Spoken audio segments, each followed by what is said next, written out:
Welcome into another edition of DNVR Rams Live, presented by our friends at Branded Bills. Head to brandedbills.com. Use the code BBDNVR for 15% off of your first order. All right, we're about, a little over 36 hours removed from Saturday night.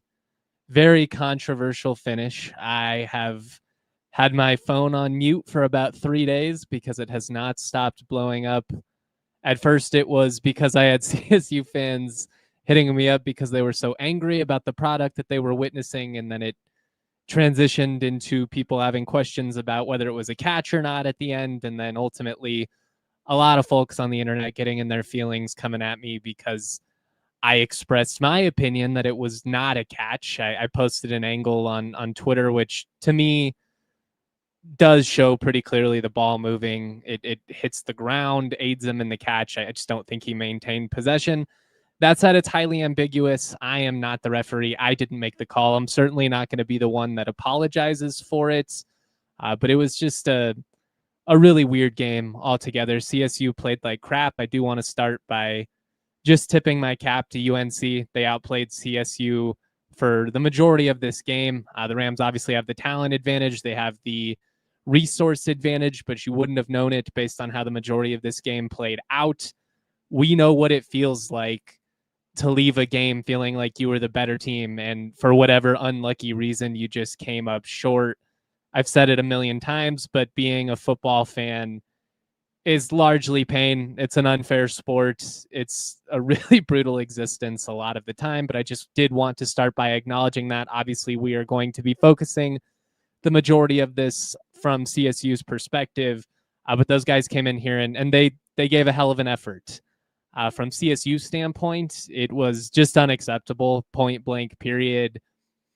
Leaving the stadium was a very common feeling that I've had since Canvas Stadium has opened up. And it's not even anger at this point. It's just disappointment.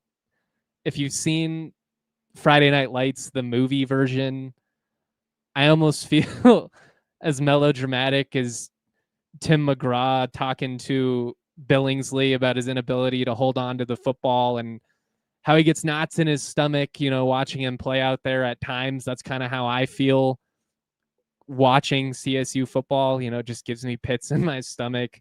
Certainly was the case walking to my car Saturday night.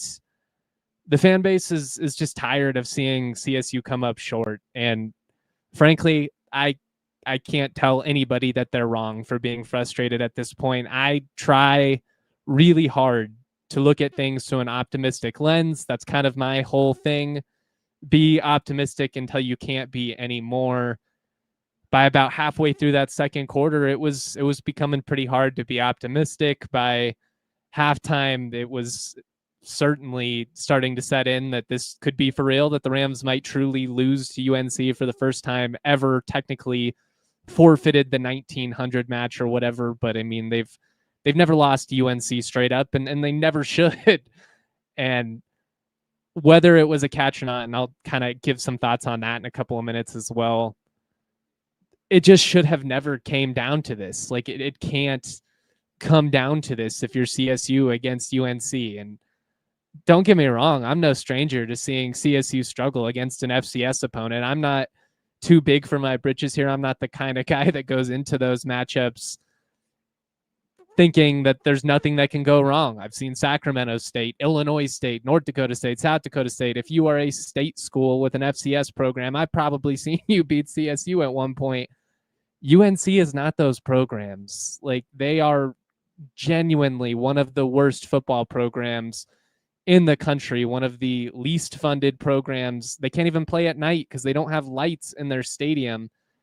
And they came into Canvas Stadium and frankly outplayed CSU. It just was not good enough. I'm going to give my takeaways. I'm going to talk about what went wrong. We're going to talk about the big picture. I appreciate everybody rocking live with us on YouTube. I am going to address some of the comments. I'm going to try and do my best to stay on track here. I think if I start going back and forth with the Toyota chat, it's really going to derail things, and we've got a lot to get into, a lot to talk about. But if there's a good question, our guy Dion behind the scenes, he will star it. We can always come back around at the end of the show. But I love seeing it active. I just wanted to talk about that. Maybe won't be quite as responsive as I typically am, and that's just because I'm really trying to keep the train on the tracks here and to get through everything that we need to get to, because there's a lot to talk about. In the big picture sense, Jay Norvell, the pressure is on for him at this point. The offense is a mess right now. Defensively, I probably didn't give the guys enough credit for their effort, given the shit hand that they were dealt in this matchup. I mean, 5 turnovers. Like, it was just ridiculous. But let's play a clip here of Jay Norvell. This is part of his intro statement from the post-game press conference. I posted it in the entirety on the DNVR Rams Twitter if you want to watch all 15 minutes of it. We're not going to play that entire thing today, obviously, but we'll play a couple clips. I'll also play a clip of Braden Fowler-Nicolosi post-game, who most certainly had a rough showing. I do want to commend him for facing the music, for coming to the podium, for being accountable. A lot of quarterbacks in his position probably would have ducked us, just being real. And I want to be fair about that, because I have been very critical of him this weekend, and we're going to be pretty critical on this show. But here is Jay Norvell, part of his intro statement, kind of setting the scene for the night, and then we'll get into all this. I really have to give UNC a lot of credit. I told Coach Lamb his coaches and his players did a fantastic job. They were well prepared. They had a great game plan. Their kids executed and played 4 quarters. Really gave themselves a chance to win the game. We were very fortunate to win the game. This was one of those nights I really can't remember. It's been a long time where everything that could go wrong went wrong tonight. You know, we had 5 turnovers. Very fortunate to win with 5 turnovers. I can't recall ever winning a game with 5 turnovers. And so for us to be able to overcome the mistakes, still do the things at the end of the game in a 2-minute drill to drive down and score, it just shows that our kids have a lot of confidence in that situational football. Braden's been in that situation a lot of times, and they believed that they could win, and that was important. That we could drive the ball and score the way that we did at the end of the game. Kids were fighting, scratching, clawing to get in the end zone.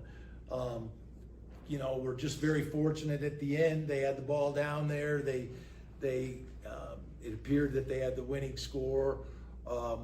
And so we're just very fortunate the ball bounced our way and we won the game. All right, he said it about 5 times there in a minute and a half, said it a few other times throughout the 14 minutes or so that he spoke with the media. CSU was fortunate to win this game. That's putting it lightly. The first half was about as abysmal, pathetic, whatever you want to use. I'm not trying to have too much hyperbole here, but I mean, it was a disastrous showing. Picked things up in the second half, got the run game going, but still had more turnovers. I mean, it was just a lot of things you could point to in this matchup that gave reason to feel hesitant to buy into this program. Like again, I've been the guy that's been very defensive of Jay, that's been very defensive of Braden. And then when you have this type of performance, it's just impossible to sell. And I think what's really alarming at this point, and I do want to add that like weird stuff happens in college football, particularly early in the season. It's highly possible that this was more of a fluke and that the team we saw week 1 against Washington in the end will prove to be a more accurate representation of what the 25 Rams are going to be. It's also possible that this was a more accurate look at what the team is going to be. And when you consider the fact that the things that really held CSU back in this game, untimely turnovers, undisciplined, penalties. Like, these are the types of things that we were talking about in 2023. We're in year 4 now, and it's just the same stuff. The inability to get a stop late, like, as well as the defense played as a whole, and really they were going up against a pretty bland offensive approach, UNC, with their backup quarterback. Like, they tried to run the ball. Summers, he stacked the box, did a great job of daring them to throw, and then they really only had success throwing, within 3 to 5 yards of the line of scrimmage, other than some chunk plays that they had at the end. But I mean, the fact of the matter is both touchdowns were due to CSU turning the ball over and giving UNC the possession, north of the 50. I think they had 13 possessions, averaged about 5 plays per drive, only had 1 10-play drive in the game. It's not like they were moving up and down the field. CSU, the defense, did a good job for most of the night of getting off the field. What was a red flag to me was that when the game was on the line, when you really needed to stop after you had gone down and retaken the lead with under a minute to go, you pick up a unsportsmanlike or a roughing the passer, or whatever it was, on 4th and 25 that allows them to extend the drive. You allow them to get the chunk play and be in that position in the first place. Like, whether it was a catch or not, I'll give a couple of thoughts on that in a second. I just didn't like that when they needed it most, they couldn't get a stop. And even like after CSU scored to cut it to 10-7 in the third quarter, they still allow UNC to go, right back down the field again. And I believe they extended the drive on that one too with the face mask, where they should have got a stop on 3rd down. So a lot of the things that were holding CSU back a couple years ago, inconsistencies within the offense, turnover struggles, untimely penalties, an inability to get a stop late, especially after you go down and put yourself in a position to win, like you did against CU, like you did against UNLV, like you did against Hawaii in 2023. The fact that you're still losing games in the exact same fashion, the fact that you still have communication issues and you're burning timeouts, early in drives, you take 2 timeouts in the third quarter that would have been beneficial to have late in the game potentially. I mean, there's a lot of things that you can look at and be very frustrated by at the moment if you're a CSU supporter. And that's not to say that they can't clean some of this up. It's not to say that the season's doomed or anything like that. I mean, realistically, as we see in the Toyota chat here, 1-1 was the most likely outcome. I said going into week 2 that, realistically, you probably have to gauge both results with a grain of salt. Admittedly, I thought it would be more through the lens of tempering expectations, because we would be coming off of some big blowout, and not that we're looking, itching, scratching for any angle of hope that this weekend was more of a fluke than anything. But again, like, that is possible. But I just felt like this was an opportunity in front of a great crowd, record student turnout. You're honoring Sonny Lubick and BVP and Al Baker and Joey Porter pregame. Like, this was such an opportunity, much like we said about the bowl game, to earn some style points, to get some of the more skeptical side of the fan base to buy in. And instead, what you did was disappoint and frankly just add fuel to the fire. Like, they may have had some torches prepared, but you gave them the kerosene, and now the pressure is full blown on at this point. I mean, I'm not trying to be too dramatic here, but like, I feel like the next 2 games are the biggest of Norvell's career, because if you fall to 1-3, that is a hole that I just don't know if you can dig out of when it comes to community support, aside from doing something crazy like running the table, winning the Mountain West, and sneaking into the playoff or something like that. And if you were 1-3, I don't know if you'd be able to get into the playoff, even if you did win the Mountain West, now that, teams like South Florida are putting together pretty impressive resumes. They have got to get it going here in a hurry. And to me, we knew this was always going to be the case, just based on the fact that you were playing a Big Ten team and then an FCS team in week 2. We knew games 3 and 4 were always going to be the games that kind of set the tone for the non-conference slate, but also just for the direction of your season. But man, if they were big before, they are massive now. They are absolutely massive. I'll give a couple of thoughts on the controversial ending here, and then we'll get into the takeaways. We'll play some more post-game clips, all of that. Let's take a quick breather. Let's shout out a couple of our partners, and then we'll keep it rolling.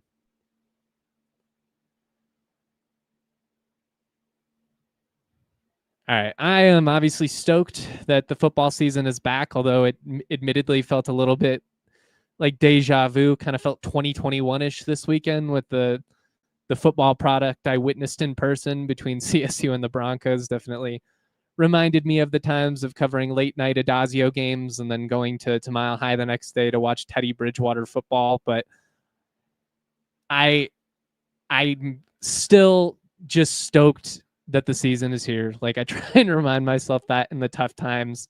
We've got a lot of other great sports going too. Like sometimes you need a little bit of a refresher. Sometimes you need to change the vibe up. Maybe catch an MLB game before that season is over. The Game Time app gives advantage to the fans. It's the hack for unlocking amazing tickets. It's really the best way to get deals last minute in a few taps. Incredibly easy to use. The Game Time guarantee means you can trust you'll get 100% authentic tickets on time and at the best price. The fees are always included, which I love. You're not getting hit with a bunch of late, service fees, convenience fees, all that crap. Take the guesswork out of buying tickets with Game Time. Download the Game Time app, create an account. Use that code DNVR for $20 off your first purchase. Terms to apply. Again, create an account, redeem that code DNVR for $20 off. Tap, ticket, go. Download the Game Time app today. Coors Light encourages you to rise above, to choose chill. I think there were a lot of folks who were struggling to choose chill this weekend, and I get it. Life is going to throw some wrenches your way. Life is going to make you question if this whole football experience is even worth it. Like, what am I doing with my life that I just willingly sign up for all of this suffering and pain? But then you see a sick touchdown, then you see a highlight play, and you remember, oh yeah, I do love this. This is fun. I'm choosing chill. I'm kicking back. I'm going to put on another game, and I'm not going to think about this one, and I am going to crack open an ice-cold Coors Light. When the mountains turn blue, it's as cold as the Rockies. Coors Light is cold lagered, cold filtered, and cold packaged for a smooth finish. Make the most out of the times you choose to chill. Choose Coors Light. Get Coors Light delivered straight to your door. Visit CoorsLight.com/DNVR. Celebrate responsibly. Coors Brewing Company, Golden, Colorado. All right, we'll kind of run through like just a brief recap of the sequence of events. We'll get into the takeaways, the key stats. We'll talk about individual performances, what comes next, big picture, all of that. But was it a catch? That is going to be what gets talked about for the rest of eternity when it comes to this controversial finish between CSU and Northern Colorado. Admittedly, in the moment, live, I thought it was a catch. We did not see a replay within the stadium that would have led us to believe otherwise based on the TV angles. It did make me feel like it was not a catch just based on the way he was coming down, but it was far from definitive. You could not conclusively say that he did not maintain possession. Again, that is based on the replays we saw from the TV broadcast. So I understood why UNC fans still are frustrated and why they were so pissed off in the moment. Again, I did post an alternate angle. I encourage you to go look at it on my Twitter page if you didn't see it, where it does kind of show the ball, hit the ground. It's moving to, like, I really don't feel like he did maintain possession. But I think part of why the reaction to all of this has been as dramatic as it's been is, one, everyone's going to root for the underdog in this scenario. You're always going to cheer for David versus Goliath. That's just how this works. UNC is the smaller school. They're coming up. They're punching up. They played a hell of a game.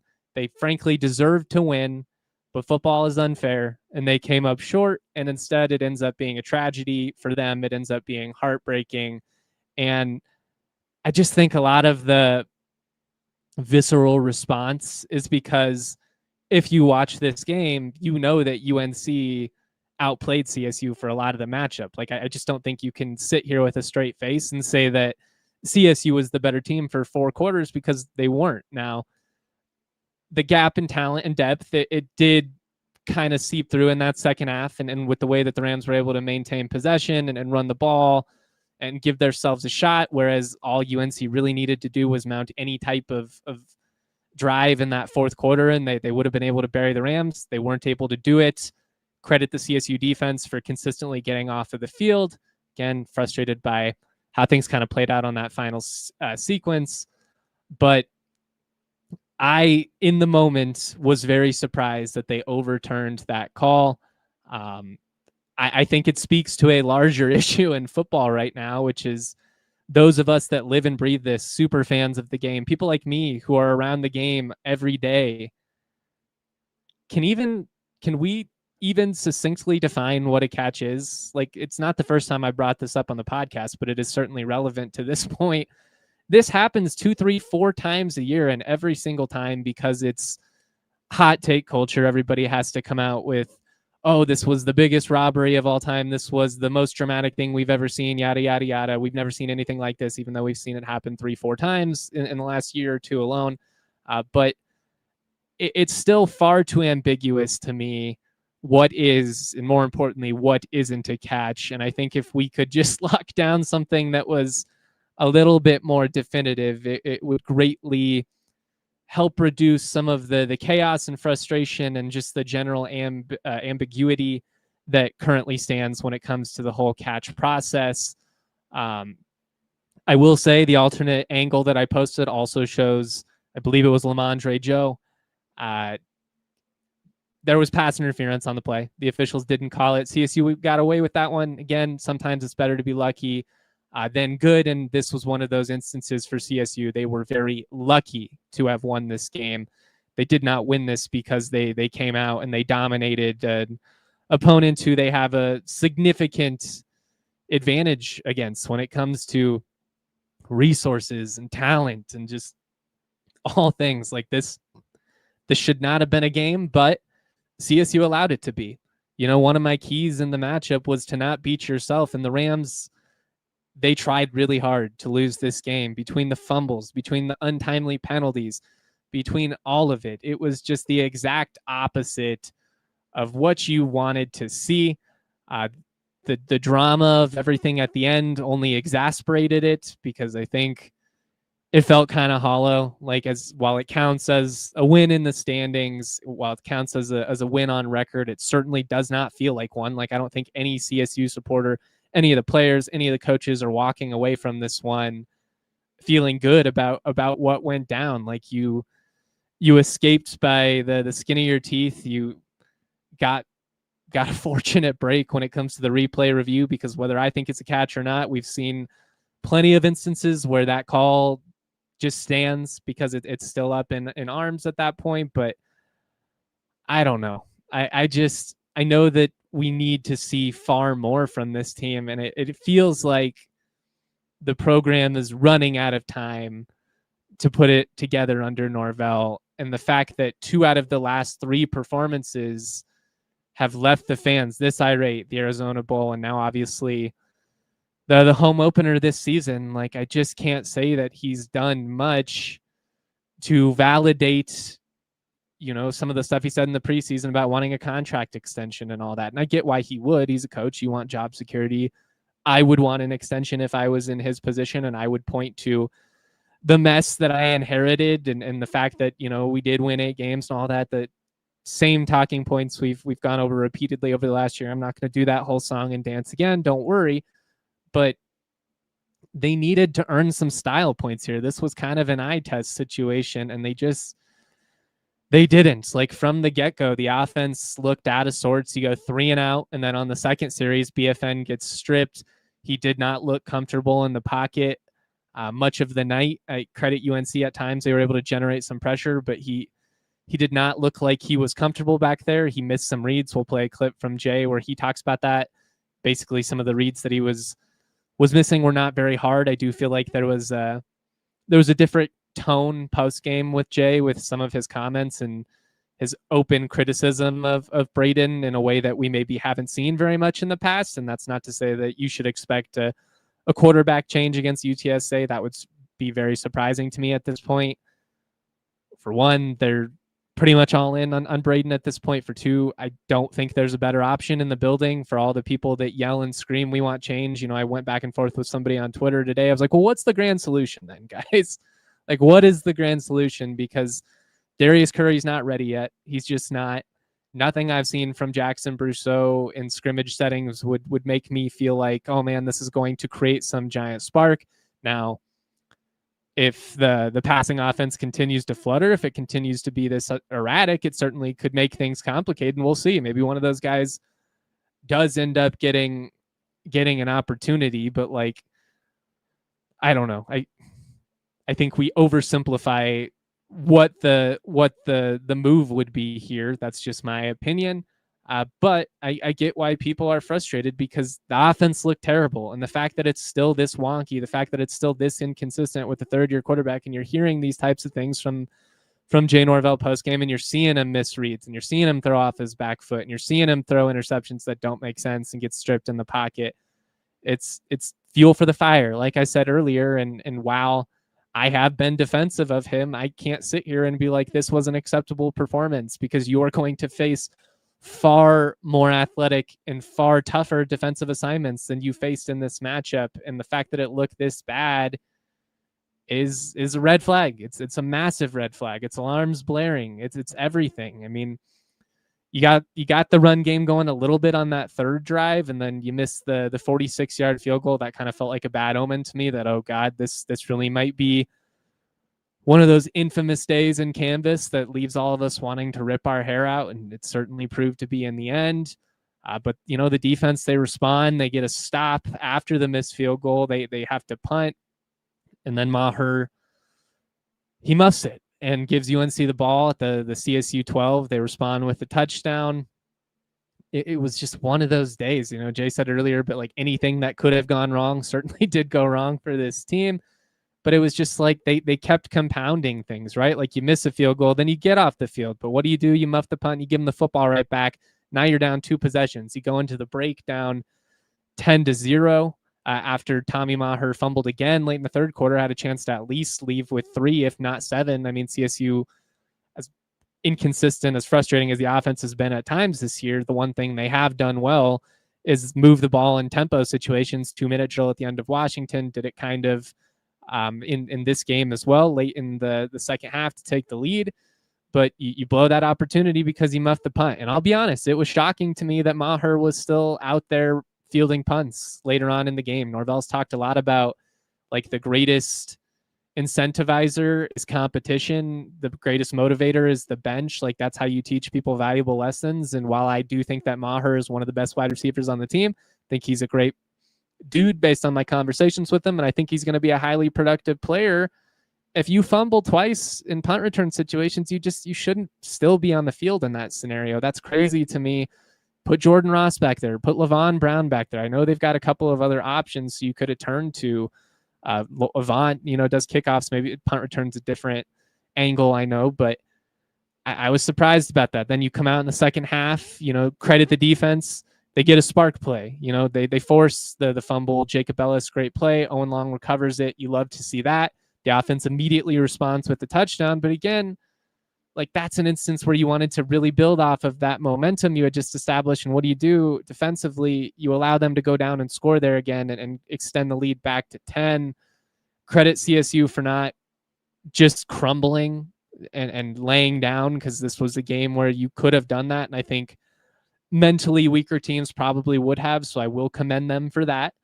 But it was so many frustrating things in this game, between the turnovers, between the penalties. It's hard to pinpoint exactly what was the worst element of it all, but you just know that it wasn't good enough. And like, even late, you're running the ball with success at this point. You're down 17-14. You're running the ball down their throat. I mean, they're daring CSU to throw. And Jay certainly didn't call the game in the second half like a play caller who had a lot of faith in his quarterback, especially in a matchup where you, in theory, on paper, would have the athletic advantage. I get it's easy to just lean on that ground game. I probably would have done the same after, the quarterback had turned the ball over twice. But that was interesting to me, just how they played that whole situation. Obviously, they end up taking the lead late in the fourth quarter, about 44 seconds left. Braden scrambles, finds the end zone. Really nice play by him. I would like to see them get him out of the pocket more consistently. One, because he actually throws pretty well on the move, and that prevents some of the back foot stuff. There were a couple of strikes he had kind of rolling out to his right where he was able to connect with Maher, and I think another one to Warren. I'd like to see more of that. I think that's something you could take advantage of. Maybe you lean more on some of the plays you implemented last year and go back to more of a pro-style West Coast-based scheme and just lean on the running backs that you have. But like even the things you did well in this game, you can still point to key instances, like as well as the defense played, and they were dealt a terrible hand. So I want to be fair to them. In two key instances in that second half where you really desperately needed a stop, didn't really get one. Like, you did technically get the stop at the end of the game, but it's 4th and 25. Why you should have never even given him the opportunity to throw the ball into the end zone in the first place. And an undisciplined penalty keeps the drive alive. Like, it's just little things like that add up over the course of 60 minutes. And it's frustrating that you're still seeing that type of stuff out of the team at this stage of the tenure. And while I do think Jay's a great recruiter, while I think he's represented the program with class, while I think he's been unlucky at times, when you see this type of stuff still being persistent, it's hard for me to argue, with folks that there hasn't been enough progress. Like, you want to see this team kick the door down. We've said a million times, but last year needed to be the floor and not the ceiling. And what we saw against UNC on Saturday, it was just not indicative of that. Again, keep the questions, comments rolling in the Toyota chat. I love to see how active it is. Please keep it polite if you wouldn't mind. Like, let's not get too nasty with me or with each other is more what I care about. But we're going to take one more break, and then we'll keep this rolling. Whether you need snapbacks, truckers, fitteds, beanies, or tees, Branded Bills has you covered with performance and style. If you're looking for gear to make your brand stand apart from the crowd, Branded Bills has you covered with the best custom headwear. Start your order and their dedicated team will help you create the exact custom apparel that you need. They've got a partnership with CSU as part of their on-campus collection. I actually see a lot of the CSU coaches wearing the same black Branded Bills hat that I rock on the show very frequently. Head to brandedbills.com. Use the code BBDNVR for 15% off of your order. Trucks have always been a part of Toyota's DNA for generations. Toyota's built durable legends destined for greatness and perfect for Colorado. Whether you're conquering off-road trails or hauling the weight of the world, there's a Toyota truck that's just right for you.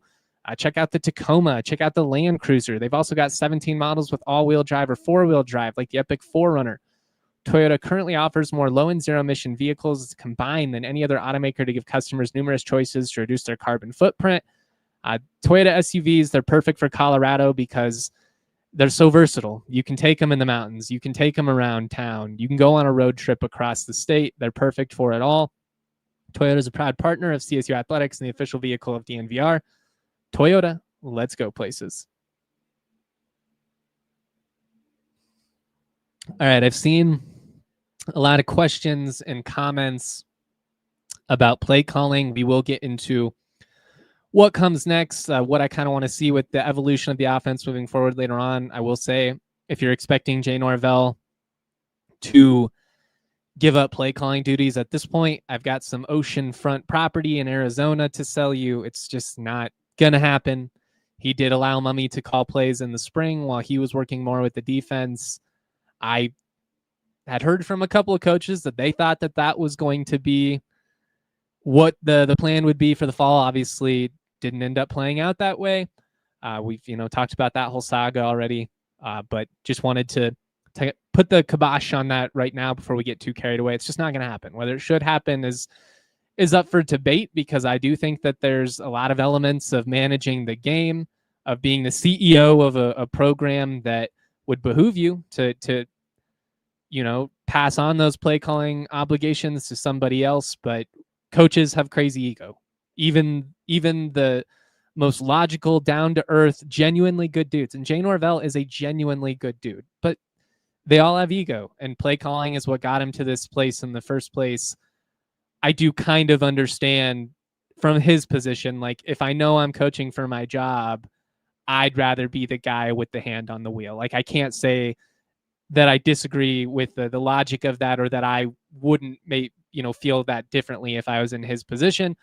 I also understand why a lot of folks would like to see something change. I mean, it's never been a true air raid. They've tried to implement a lot of the principles this year. It's looked closer schematically to more of an air raid type look than what we saw the last couple of years. But maybe you have to go to that West Coast look that allowed you to run the ball with consistency last year. I mean, they've got an incredible backfield, 5 guys, I would say, that you could really give 10 plus carries to and not feel bad about that in any given game.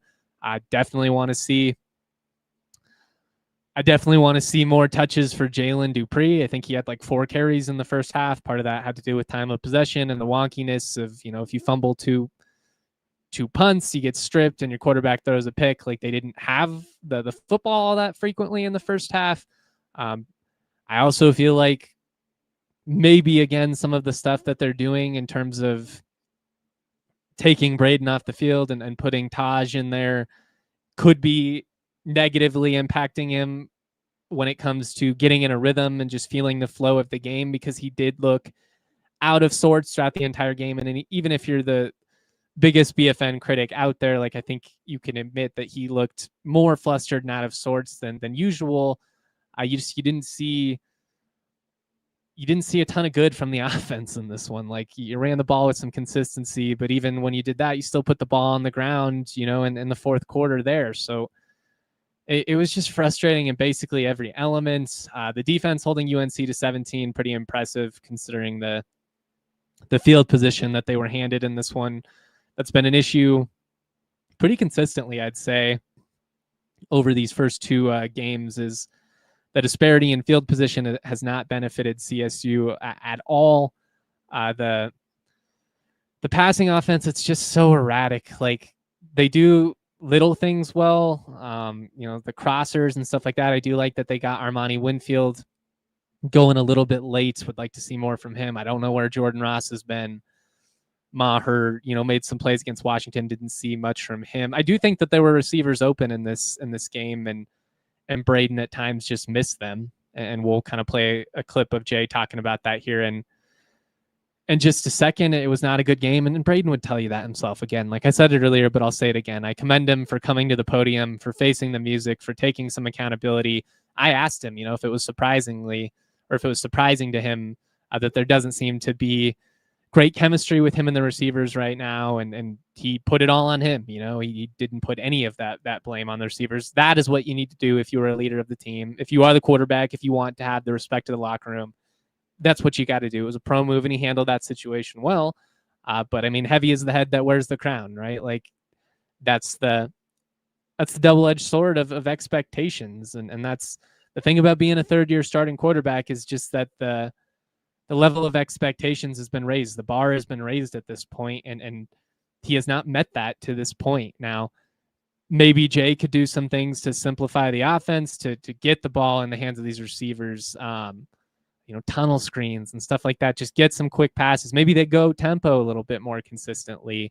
I think if you've watched this team over the years, very clearly that's been when Braden's been at his sharpest, when he's been the most comfortable, has been those moments where he just gets to go, where they do extend the tempo. And if you trust your defense the way that you claim you do, it could benefit CSU to mix some of that in, like in the first half. And I'm not saying you can do it every single series, because if you play that way and you're not moving the sticks, man, you're just hanging your defense out to dry, and you're already playing an aggressive brand of defense on top of that. A lot of press man, a lot of, pressuring the backfield. Like, it could get ugly. Things could compound on you in a hurry. I just do think that there are ways that you could do that to help your quarterback get in a rhythm and get into the flow of things. And I don't know that, based on what we saw in this matchup, Jay Norvell did a great job of putting his quarterback in a position to succeed, frankly. And as much as I love the Taj Bullock wrinkle, thought they did it a little bit too much early on. And I thought Braden suffered as a result of it. Jay got asked about that post-game, got a little bit defensive. I don't think he liked the question. And I get it. Like, you are going to use him. He's a weapon. He's an asset to this team. You want to take advantage of that. But even that becomes a little bit predictable. And you see that, on the 4th and 1, where you go QB power, or, right up the dive, basically just a straight QB sneak, and Bullock gets denied. Like, at some point, they're going to have him throw the ball downfield, little Tebow jump pass or something to open things up. But I mean, just all of that is something to keep in mind, but is critical of Braden and Jay and the offense and the defense late for not getting a stop. Like, this was just one of those games where everything went wrong, and it was so ugly that is almost what gives me hope that it was on the flukier side of things. That I just don't believe that CSU was as bad is as bad as they played in this game. I think the talent on the roster is there. We'll see if the mental fortitude ends up being there in the end or not, but it was just a disaster in every single element, man. Turnovers, special teams was a disaster. It just, everything you can look at. I don't know how you win when you fumble the ball 4 times. The fact that they did, if you were playing anyone other than UNC, you probably wouldn't have, just being real. If you're UNC, you probably feel like, even aside from the controversial call, like we left a great opportunity on the table here. They had so many 13 drives, with an opportunity to put CSU away, and they couldn't. And the Rams were begging them to. They were begging to lose this game, especially in the first half. 10 penalties for 94 yards, just throwing out some key stats here. 5 turnovers, you're -4 in turnover margin, and that's not even including a missed field goal or a turnover on downs. 4 fumbles plus an interception, just 5 pure turnovers. Only 132 passing yards. That was discouraging. Did go for like 230 on the ground. That was great.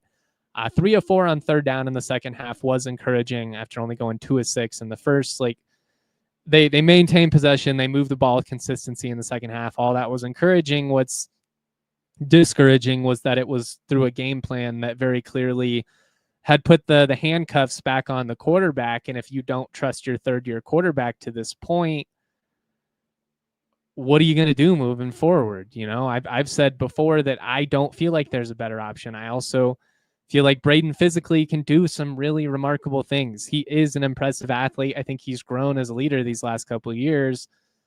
He just has not been nearly consistent enough to this point. And if that doesn't change, then you put yourself in a difficult position. And we're going to play some clips here from postgame. We'll play Jay. He answers a question from me about whether there's a disconnect with the passing offense, and then a follow-up question from Kevin on the passing offense as well. And then we'll also play a clip of Braden after that, and we'll kind of talk about the offense moving forward and transition to that whole side of things, and we'll keep it rolling. I don't know if we had a disconnect. I just know this, that Braden missed some reads, and we gotta get to the bottom of that. And the plays that he missed some reads on were not difficult plays, and so we'll look at that. We gotta get him playing comfortable, and he's got to make more plays in the passing game, and so do our receivers. Our receivers have a responsibility in that too. So, we'll take a look at that and see where we can go from here. Is he pressing, or what's your concern level with that? No, he just missed some throws early in the game, and so he didn't have a good night. That's for sure. So we got to look at that. He knows he's accountable. He's got to play better. He's got to prepare better and be ready to play better. And so, that's something that we got to find out about, and we got to make sure that we are putting him in the right situations. But we've definitely got to play better and throw the ball better. What things do you think you worked on to help bring? Are you surprised that the chemistry with the receivers doesn't seem to quite be there right now? I think a lot of that's on me. I think, like I said today, it's just not, something was off today. And I think the receivers and I will get on the same page. I'm not super concerned with it. I still have a lot of chemistry with those guys. Just a lot to learn from today, and we'll go watch the film and learn from it and get better. And I said it earlier, but I really do respect that Braden faced the noise and did the post-game press conference. I've seen quarterbacks a lot of times in that spot where you just very clearly did not have it. We're off. They ducked us, and he didn't do that. After the fact, he shook everybody's hand. That takes maturity. That takes composure. That takes some balls, frankly, like to do that and to be in his spot and to face the music. It's not fun. That's human nature. Like nobody wants to have to sit there and answer questions about, and a night where you weren't at your best. It's not an easy thing to do. And, like with some of the responses I get online, some of the things that people say to me, implying that I'm not willing to be critical or not willing to ask questions or something like that. I really feel like some of the yahoos, like they they think that a press conference is just sitting up there and being like, well, what about this play? What about this play? Yes, if there were a couple of key spots, man, I'm going to get a couple of questions in, because you got to remember there's 15 other people and they're all asking questions as well. CSU PR gets about a third of the questions, so they're going to always lean on the more optimistic, positive side of things. I get that, but also, man, there's an ebb and flow to this process, and there's a level of respect that you have to treat these individuals with. I see these people face to face every day. It's really easy to, fire away hot takes, to have all these pot shots from afar, from the computer behind an anonymous account. That's not to say that there shouldn't be accountability, that there shouldn't be criticism, but I think at times people want me to come on here and just, ramble about, oh my God, so-and-so's a moron, so-and-so. They're going to hear that. Now, I'm going to be real. I'm going to say what I feel in terms of the quality of play. I'm going to give analysis. I'm not going to hold anything back, but it's just funny to me. I think that some of the stuff you see online, it's just like, you would never say that in a million years. You would never ask that in a million years. And the like implication that I'm holding back, it's not true. I do, again, commend him for Face the Music, but like, it was pretty clear there that the tone was far different with Jay than what it had been at any point over the last 2 years when asking about Braden. It'd been nothing but, optimism and just he's doing great and stuff like that from Jay. And he was pretty frank with us there in terms of needing to get the offense in a rhythm here, needing to get Braden going, the fact that he was missing reads that he felt like were pretty easy. I mean, all of that definitely raises the eyebrows. And to me, I am really interested to see like what this offense looks like moving forward. I do think the goal this year was to open it up and have it look a little closer, to the Nevada 2021 offense than it's ever been at any point since they've come over. If you're not having success there, if your quarterback's struggling to get in a rhythm, if the chemistry just doesn't seem to be developing, you've got a couple of options. And obviously one of them is to shift things up and make a quarterback change. That's one option. Another option is to lean into the things you did well last year. You won 8 games by basically taking the air out of the football, leaning on an offensive line that thrived in run blocking scenarios. And I think that's the case again this year. They run the ball with effectiveness, and you've got a backfield that's really talented, and you've got enough guys to spread it around. And, it doesn't have to be 50 carries a game for any one back. I do think that Jalen Dupree is, if not the best player, one of the best players on the team, and his workload should be reflective of that. Did get dinged up a little bit in the second half at one point, got body slammed. I kind of felt like it was unnecessary roughness, but I just think he came down on the football. Fortunately, went back into the game the very next series, so I don't think it's anything to panic about based on that. Like, if it had been something major, they wouldn't have put him back out there. But you have got to find some type of rhythm. Like, I don't think you can win a championship if you don't trust your quarterback ever, if he's just going to be completely handcuffed. I also think that if you're struggling to get in a rhythm and you've got 5 running backs that you trust, go into that pro style offense and lean into it and put some miles on those tires and on all those running backs that you have. Dupree, I think, is an all conference, offensive player of the year caliber back, but Marshall has got some juice. It was good to see him out there. Avant, outside of the fumble, had a really great game. 2 rushing touchdowns. You see the explosiveness he has coming out of the backfield, and they really like Kennard. True freshman, you saw him getting targets early. He's a guy who can make one guy miss, plant his foot in the ground, and just go and turn, a swing pass into a 75-yard touchdown. He has that capability. Keegan Hollis has been productive when he's been able to be healthy. They have options, and they can lean on that. And if that's how you got to do it, that's how you got to do it. I mean, the best teams in CSU football history have been teams that ran the ball with consistency. I mean, you can look at the 2014 team, and obviously Garrett Grayson, a lot of what they did through the air was impressive. But I mean, even then, you still had a 1,000-yard rusher in D Hart. During the BVP years, It wasn't about dropping back and throwing 35 times a game, you know? Like I do feel like once they lost BVP, some of the I don't know, just predictability of the offense started to hurt CSU. You didn't have as mobile of a quarterback, had more of a pocket passer, and didn't have receivers out wide to get the ball to. That's a whole different tangent for a whole different day. But you got to lean into what's working. And maybe you wanted to open it up this year from a passing attack, but if it's just not working, it's not working. Now you don't throw 8 times a game. It can't be Army or anything like that, but run the ball with effectiveness and then, open it up and build off of play action. There were chances to take shots there in that second half that they did not take. And if that still proves to be the case moving forward, that's going to be alarming to me, because that would, to me, and, it's easy for me to say from the sidelines, but to me, that would be pretty clear that you don't trust your QB at that point. And if you don't trust your QB, you're just you're not going to be a championship contender. I mean, you're really only going to go as far as your quarterback can elevate you. It's just the reality. It's a quarterback game. There are other factors into sustained success. You need a good defense. You need to be able to run the ball. You need quality special teams. You need all that. And you didn't have really any of that other than the ability to run the ball. And again, the defense did play pretty good against UNC, but they're in prove it mode. Like, the next 2 weeks for this team are going to be massive. And, again, maybe you mix in more tempo. Maybe you go back to some of those West Coast pro style principles.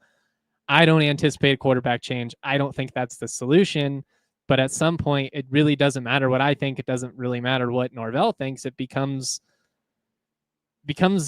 as simple as, what are the results? Like you can only accept this for so long. So I do think we need to see a big response from Braden against UTSA. If you missed it, it's going to be a 7:30 kickoff. That game's going to be on FS1, so primetime matchup. The weather should be gorgeous.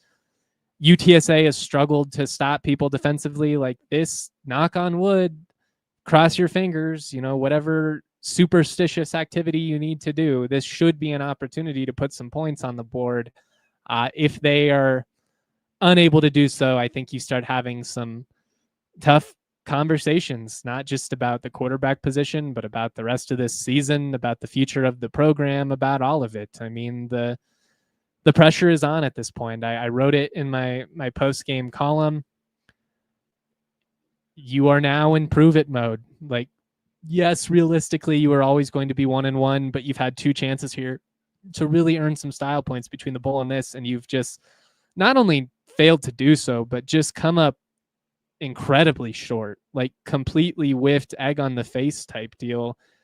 And that just can't be the case. That's not what this administration is striving for. You don't move to the Pac-12 with ambitions of being a run-of-the-mill G5 program. You don't. And if you fall to 1-3, I don't think it's a hole that you can climb out of with the fans. Like, I can sit here and play Dr. Phil until the cows come home. I can try and look for whatever context, whatever optimistic lens, there may be. But if you're not winning games, at the end of the day, that's really all that matters. And this team better wake up, because what we saw against UNC was embarrassing. It was disappointing, and it was unacceptable if you are going to be a team that has championship aspirations. And considering 5 days before this game, we heard Jay Norvell go to the podium and say, this is a team that has championship DNA. And to then see this, it aged like milk. I'll say that. And I had some takes that aged like milk too. I was hyping this team up, and I do think the talent is there. I think that this team is far better than they showed. That's what makes this so frustrating. And that's frankly been the case for a lot of the last 20 years. Like, there are times, 2021, 2022, where there just was not enough talent to realistically be a competitive team.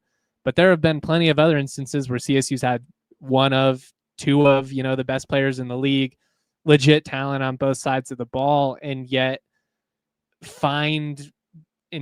sometimes invent ways to come up short, to just be condemned to this life of mediocrity. It's a joke, but Ram life is real. And this was a very clear-cut example of it. It was just a really frustrating night.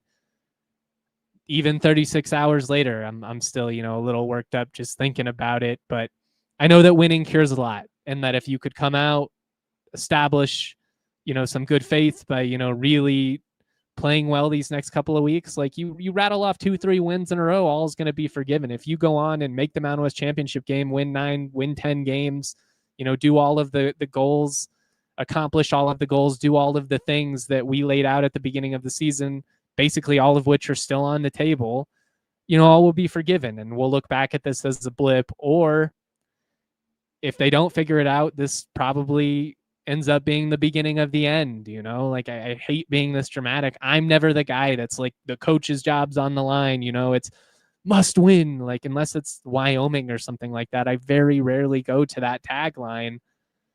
These next 2 games feel like must-win situations for me, and honestly, I don't even know if you can win ugly. I'm going to wrap up with some final thoughts.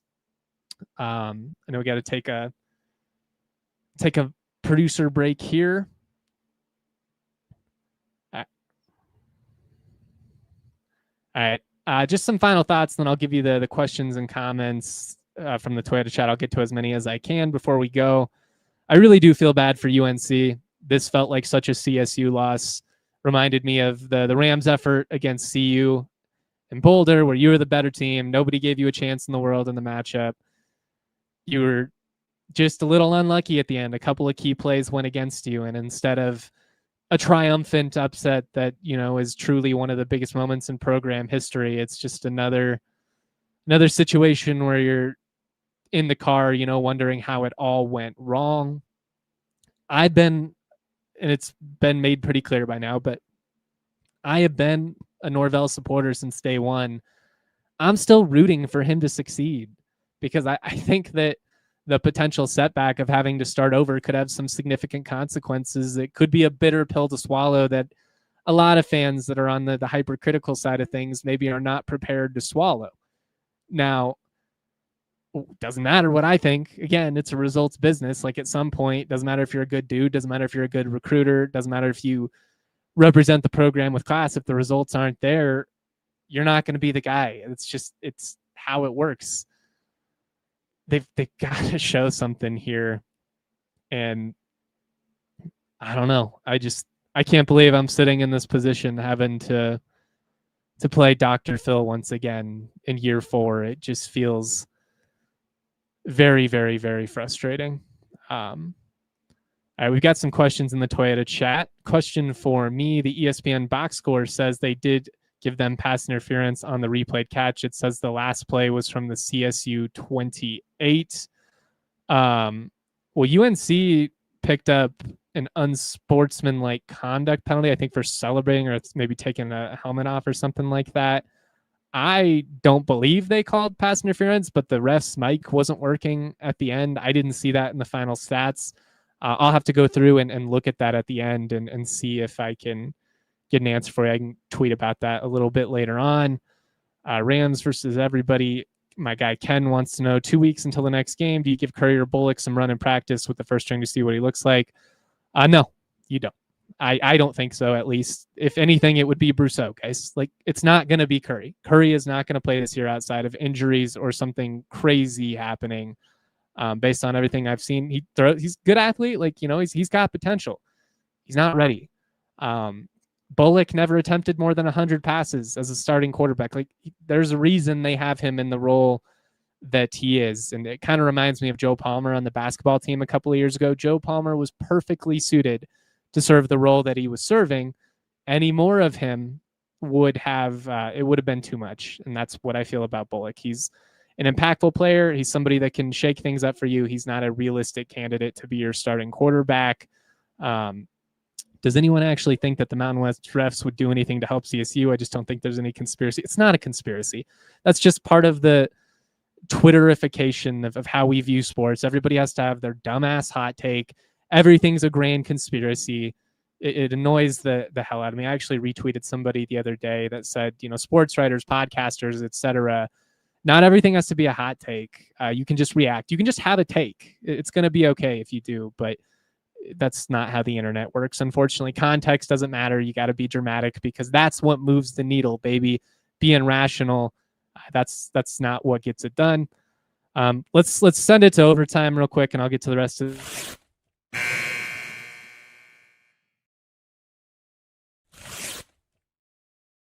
All right. Ken also wants to know, as Mummy called plays in any of his previous roles, I'd be curious to see how successful those teams were.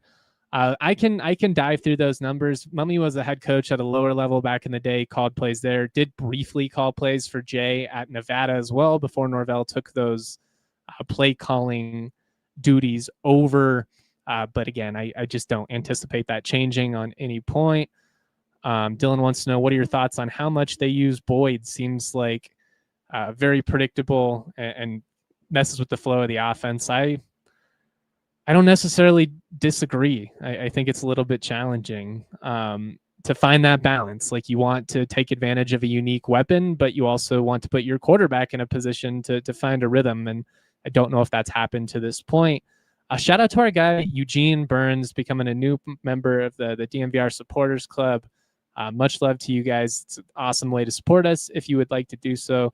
Really appreciate my guy, Eugene, always proud to be. If the quarterback isn't changing and the play calling isn't changing, then what are we doing to avoid the definition of insanity? It's a valid question, my friend. It's a valid question, my friend. I think you would lean into some of the stuff I said earlier when it comes to finding what does work for you. You've got a very talented group of running backs. You've got a defense that I do think can make some plays and flashed a lot of good stuff. You lean into that identity, more of a ground and pound type football team, and it's maybe not flashy, but maybe it's gritty enough to get it done. I don't know. The rest of the Mountain West doesn't look so overwhelming that I don't think, you could probably win a conference championship with a really stout defense if you scored, 25 points a game on most nights. I was really hoping to see a more explosive and dynamic offense, and it just has not been the case to this point. Hagen wants to know, if we don't extend Jay Norvell, do you think Ed Lamb would be a good fit / idea? No, I don't think that you could sell Ed Lamb to the fan base. I think he's a good coach. I think he's a really good dude. That's a tough sell. A guy that won 0 games last year and is going to win like 2-3 games. That's not the PR win you would need going into the Pac-12. And honestly, you can get a bigger name. I think this is something you have to factor into the equation as well. I am a Norvell guy. This is the most attractive the CSU job has been at any point since Sonny Lubick. Not even close, I don't think. I mean, it was obviously a desirable gig post McElwain and even post Bobo. Like, post McElwain, it's a program that had some success, and I think Bobo really thought he would come in, win right away, and land an SEC job, and it would be one of those types of situations. Didn't prove to be. Even despite the inconsistencies in the Bobo era, because you had the new facilities and canvas and everything, still a very attractive job. But now you're going into the Pac-12. You should have more money to work with. I mean, from a visibility standpoint, from this job, being, especially if you were able to hang on to some of the talent, and that you've brought in, I think it's a very attractive gig. And I think that's probably part of what the admin is factoring into this as well. Like, if Norvell is not the guy, can we find someone better? You might be able to. I don't know. The grass is rarely greener in those instances, but I do think this is a job that would command a very attractive coaching pool. I don't think it's a situation where you have to hire an FCS coach or, anytime CSU UNC opens up, even CU, everybody loves to throw Dave Logan's name out. It's one of the dumbest things that happens. High school coaches almost never work at this level. Go look at McCaffrey. Go look at Tony Sanchez, who was a dominant high school coach, had a lot more experience than McCaffrey ever had, and flopped at UNLV. It's just a really tough thing to do, to make that kind of jump. John says, is it as simple as go tempo in the air raid or huddle and run the West Coast offense? It could be. I don't know, guys. I'm not an offensive coordinator. If I had all the answers, I would be making a lot more money calling plays on a sideline right now and not hosting a live show on YouTube. But very clearly, what they've been doing to this point is not working. It has not been effective. It has not allowed the offense to get into any type of rhythm. And I think we have enough of a sample size through 8 quarters of football to recognize that and hopefully adjust accordingly. I would say that the bye is really here at the perfect time, both for the players to get an opportunity to refine some things, hopefully relock in. They said all the right things post-game, but I do think there was an element of CSU overlooking UNC, playing down to their competition, if you will. But If you want to be a championship caliber team, you don't do that. You're locked in. You only got 12 games. You're locked in for every second of them. We'll see what happens. All I know is we absolutely need to see a response, or things are going to get very murky, and the fans are going to get very vocal with their unacceptance of what's happening. And again, while I tend to be more optimistic, while I tend to be like, wait it out, give them a chance to figure it out. At some point, the results just have to be there. And what we saw against UNC on Saturday night, that ain't it, man. That just isn't acceptable. So that's all I've got for you guys today. Appreciate, as always, everybody for rocking with us live on YouTube. We'll be going live again Friday, even without the bye. Maybe we'll get a guest on there, try and keep it light. We'll obviously talk some CSU soccer. They're now 6-0. CSU Hoops picking up a couple of really exciting high school commits as well. So we've got a lot to get into this week. Make sure you're keeping up with all the written content. Become a diehard. We are also raising money this week for this month for Big Brothers Big Sisters of America. If you want to help us help a great cause, I implore you to do so. You can make a real difference in your community. Really amazing organization that does just so many great things for kids in the Denver metro area. Thank you for listening to the DNVR Rams podcast presented by Branded Bills. Head to brandedbills.com. Use that code BBDNVR for 15% off of your first order. We all silly like the mayor.